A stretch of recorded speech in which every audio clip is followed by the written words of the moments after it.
بسم اللہ الرحمن الرحیم۔ اللہم صلی علی سیدنا و مولانا محمد النبی الامی وآلہ و صحابہ بارک وسلم صلاۃ و سلاما علیک یا رسول اللہ صلی اللہ علیہ وسلم۔ نہ ہو آرام جس بیمار کو سارے زمانے میں، اٹھا لے جائے تھوڑی خاک ان کے آستانے سے۔ ماں مریداں بردرے تو از کرم امیدوار، دل برے دل جوئے مایا یا شاہ شمس الدین توئی۔ بندے ناتواں کو جواں کیجئے سرکار۔ اللہم صلی علی سیدنا و مولانا محمد النبی الامی وآلہ و صحابہ بارک وسلم صلاۃ و سلاما علیہ۔ کل 8 ذی القعدہ ہے اور 8 ذی القعدہ کو سرکار غوث بنگالہ کا اردو تاریخ سے عرس ہوتا ہے۔ اللہم صلی علی سیدنا مولانا محمد النبی الامی وآلہ و صحابہ بارک وسلم صلاۃ و سلاما علیک یا رسول اللہ صلی اللہ علیہ وسلم۔ یہ میرا چینل سید نعیم الدین، اس چینل کا نام ہی سید نعیم الدین رکھا ہے۔ سید نعیم الدین کی سدا بہار باتیں۔ اللہم صلی علی سیدنا مولانا محمد النبی الامی وآلہ و صحابہ بارک وسلم صلاۃ و سلام علیک۔ سرکار غوث بنگالہ کی پرانی کتاب، یہ نئی کتاب، پرانی کتاب میں نے ڈالا ہے، اس میں ایک میرا چینل ہے سدا بہار اسلام، اس میں پرانی کتاب بہت موٹی ہے، بہت تفصیل ہے، اس میں 240 پارٹ میں ڈالا ہے، اور یہ نئی کتاب ہے، چھوٹے چھوٹے سنکھیپ میں بڑے خوبصورت انداز میں اسے بتایا گیا ہے عوام کے لیے۔ تو غیبت سے بیزاری، دیکھیے غیبت بہت خراب چیز ہے، غیبت الزنا، غیبت کرنے والوں کو زنا کا سزا دیا جائے، کوڑا مارنے کا سزا ہے۔ اسی لیے کہا جاتا ہے کہ اگر وہاں بچ بھی گیا تو یہ غیبت کرنے والا ٹان ٹان کے لایا جائے گا۔ اسی لیے غیبت جو ہے بہت خراب چیز ہے، کبھی کسی کی لگائی بجھائی غیبت مت کیجئے، ہے نا۔ غیبت ہے نا، غیبت کرنا بولتے ہیں چگلی کرنا، مرا بھائی کا گوشت کھانا۔ غیبت الزنا، غیبت کرنے والوں کو زنا کا سزا، کوڑا مارنے کا سزا دیا جاتا ہے۔ آہستہ آہستہ اتنی طاقت آ چکی تھی کہ خانقاہ سے چکر ہے نا چل کر چوراہے کی مسجد میں نماز با جماعت ادا کریں، بھوکے پیاسے حجرے میں مجاہدے میں بیٹھ گئے تو کمزور ہو گئے۔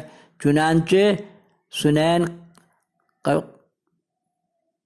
قبیلہ بعدہ خانقاہ شریف ہی میں ادا کرتے، مطلب یہ کہ سنت وغیرہ خانقاہ میں پڑھتے، فرض پڑھنے مسجد چلے جاتے، البتہ فرض نماز کی ادائیگی کے لیے مسجد میں تشریف لے جاتے۔ ایک مرتبہ ایسا ہوا کہ جماعت سے کچھ پہلے مسجد میں پہنچ کر ایک گوشے کے اندر خاموشی سے بیٹھ گئے۔ کچھ نہاد شرفا شہر مسجد میں بیٹھے ہوئے مسلمانوں کی بدگوئی میں مصروف تھے۔ دیکھیے مسجد میں بیٹھ کے ایسے چھوٹے سے بچے لوگ بات کرتا کوئی بات نہیں ہے، لیکن ہوش مند 12 سال کے بعد آدمی کو ہوش آ جاتا ہے۔ گھر کے لوگوں کو سمجھانا چاہیے، 12 سال کا اوپر کا بچہ لوگ بھی مسجد میں بہت بات کرتا ہے، اور بڑے لوگ بھی بات کرتے ہیں۔ مسجد میں زیادہ درود شریف پڑھے، ذکر و اذکار میں رہے۔ مسجد میں نماز کے دوران تو خیر ذکر و اذکار میں رہنا، درود شریف پڑھنا چاہیے۔ ایسے مسجد میں بیٹھ کے مشورہ وغیرہ ہو سکتا ہے، میٹنگ وغیرہ کیا جا سکتا ہے، ایسا کوئی بات نہیں ہے، لیکن مسجد میں بیٹھ کے بدگوئی کبھی نہیں کرنا چاہیے، ہے نا۔ مسلمانوں کی بدگوئی مشہور ہے، ایسا ہے فلانوا، ایسا ہے فلانوا، ایسا ہے۔ جس سے مزاج برہم ہو گیا سرکار کا، اپنی ناخوشی کا اظہار کرتے ہوئے فرمایا اس کفر سے مسجد میں آنا کم ہو جاتا ہے۔ تو بہت لوگ ایسی ویسی مسجد نہیں جاتے ہیں اللہ والے، اور مسجد میں باجماعت 27 گنا ثواب ہے۔ گھر میں بھی نماز پڑھنے سے نماز کا فرض ادا ہو جاتا ہے۔ بہت لوگوں کو ریائی بیماری ہوتا ہے، شرعی معذوری ہوتا ہے، بہت طرح کی باتیں، لوگ مسجد نہیں جاتے ہیں۔ اسی لیے نہ کسی کا مذاق اڑانا ہے، کیونکہ کون کہاں جائے گا یہ اللہ تعالیٰ کا طے کیا ہوا ہے۔ اپنی نماز کو چھپائیے، اپنی نماز کی حفاظت کیجیے، اپنے نماز پر گھمنڈ نہیں کرنا چاہیے۔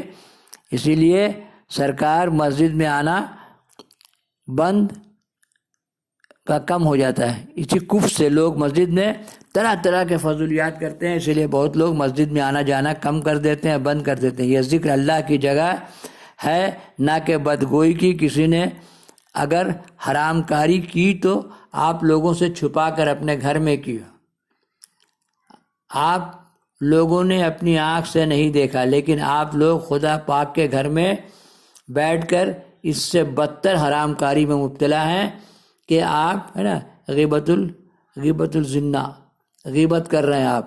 خدا را اسلام پر رحم کیجیے اور دوسروں کو اپنی حرام کاری میں گواہ مت ٹھہرائیے۔ جو سنے گا گواہی میں آ جائے گا نا، بلا وجہ کی گواہی ہے۔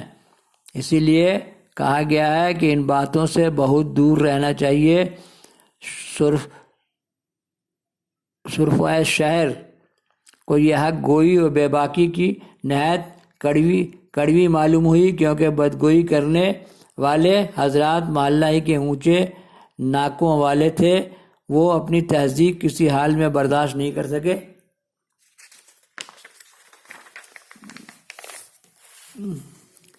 سکتے تھے۔ انہوں نے یہ سمجھا کہ بھری مسجد میں ان کی شرافت کی ٹوپی اتاری گئی اور لوگوں کے سامنے ان کی ناک کاٹ لی گئی، چنانچہ سب کے سب حضور غوث بنگالہ کے در پہ آزار ہو گئے اور اظہار شانی کا انتظام بھی کر لیا۔ جب جماعت ختم ہو گئی تو اطمینان و وقار کے ساتھ آپ نے اپنی خانقاہ کی راہ لی۔ بعض لوگوں نے تاک جھانک کی مگر کسی میں سامنے آنے کی جرات نہیں۔ لوگوں نے سب پکڑ کے پیٹ دیں گے سرکار کو لیکن کسی میں حوصلہ نہیں ہوا۔ مولوی محمد حسن صاحب کو جب شرفائے محلہ کی جانب سے بدتمیزیوں کا علم ہوا تو بہت خفا ہوئے اور نام نہاد شرفا کے خلاف قانونی کارروائی کرنا چاہیے۔ جب غوث بنگالہ کو اس کی خبر ہوئی تو آپ مولوی محمد حسن صاحب کو بلایا اور اس پر سخت ناراض ہوئے اور ان جملوں کی بار بار تکرار فرمائے: رؤوف الرحیم کا بندہ رؤوف الرحیم کی امت پر موذی نہیں ہوتا۔ دیکھیے اللہ تعالیٰ کے بندوں کو نقصان نہیں پہنچاتے۔ افو سفرنگ ڈیتھ، ہمیشہ درگزر سے کام، افو سفرنگ ڈیتھ، ہمیشہ درگزر سے کام لیجئے، عافیت میں رہیں گے اور خود بھی عافیت میں رہیں گے۔ لوگوں کو معاف کرنا سیکھیے۔ یہاں تک کہ مولوی احسن صاحب نے بدیدہ تر معافی مانگی اور اپنی کارروائی سے باز آنے کا وعدہ کیا۔ محلے کے بدنیت شرفا اور فطری بدماشوں کو جب کوئی کارستانی کارگر نہیں ہوئی، ان کی شرارتوں کا جواب رحم و کرم سے دیا جاتا رہا، تو ان ذہنی وباسوں نے ایک آخری ترکیب اظہار شانی کی نکالی کہ جب آپ اشغال ضروریہ اور اذکار نوریہ میں مصروف ہوتے تو اسی وقت محافل، مشائخ اور قوالوں کی نقل بنا کر بیہودہ شورش شگف میں مبتلا ہو کر وجد و حال کی گویا نمائش کرتے۔ عزت کی اس نئی ترکیب سے آپ کو روحانی تکلیف ہوئی۔ آپ نے اپنے رہائش کو بدل دینے کا ارادہ کر لیا، لیکن ہفتے عرصہ کے اندر ہی تمام بدکماش نمائشی شرفا غیبی تھپڑوں کی تاب نہ لا کر ٹھکانے لگ گئے۔ دیکھیے ایسے اللہ تعالیٰ کا عذاب آتا ہے۔ جو اولیاء اللہ کی بدتمیزی ہے، بے ادبی کرتے ہیں نا، ان کو پتہ نہیں چلتا کیسے پٹائی ہو جاتی ہے نا۔ آپ کے ساتھ ساتھ آپ کے اہل محلہ کو بھی ایک زمانے کے بعد سکون و اطمینان کی سانس میسر ہوا۔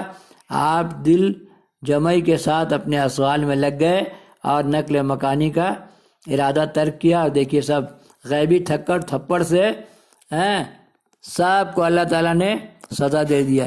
اسی لیے بزرگوں کا بہت احترام کرنا ہے، ان کا مذاق نہیں اڑانا ہے۔ اللہم صلی علی سیدنا مولانا محمد النبی الامی وآلہ وصحبہ بارک وسلم، کیونکہ اللہ تعالیٰ کے لاٹھی میں آواز نہیں ہے۔ اللہم صلی پیر اوس غوث علی ولی سید وید کیا ہوتا ہے، یہ سب زبان سے نہیں نکالنا۔ آپ صاحب نے کہا کہ میں اپنے بیٹوں کی خبر گیری خود کر لوں گا، اسی لیے کوئی سید بدرا گمراہ دکھائی دے تو زبان مت رکھیے۔ اگر کوئی بات اس کی خراب دکھے تو بہت پیار سے ملاقات کر کے بہت پیار سے اس کو بتائیے۔ اللہم صلی علی سیدنا مولانا محمد النبی الامی وآلہ وصحبہ بارک وسلم۔ اور سید نہیں بھی ہے اور اپنے آپ کو آپ صلی اللہ علیہ وسلم جوڑے ہوئے ہے تو یہ بھی بہت بڑا بات ہے۔ پھر وہ جانے اور وہ جانے، ہمارا کیا؟ ہم غیبت کرتے پھرے، وہ سید نہیں ہے، فلانا نہیں ہے، یہ نہیں ہے، وہ نہیں ہے۔ اللہم صلی علی سیدنا مولانا محمد النبی الامی وآلہ وصحبہ بارک وسلم۔ اس چکر میں مت پڑیے، ٹک ٹک دیدم دم نہ کشیدم، دم کشیدم تو جہنم رسیدم۔ اللہ تعالیٰ کا معاملہ بہت عجوبہ ہے. اللہ تعالیٰ اپنے سب بندوں سے ایکسٹرا پیار کرتا ہے. کیوں ہم اپنے آپ کو بلا وجہ مصیبت میں ڈالیں؟ میرا پیغام محبت سے جہاں تک پہنچے. اور علی اولی اوس غوث کیا ہوتا ہے؟ زمانے قدیم سے یہ باتیں چلی آ رہی ہیں. دیکھیں نہیں، 9 روٹی 9 بیٹا. تو لوگوں کو فائدہ ہوتا تبھی نا درگاہوں اور قبرستانوں مزاروں میں جاتے ہیں.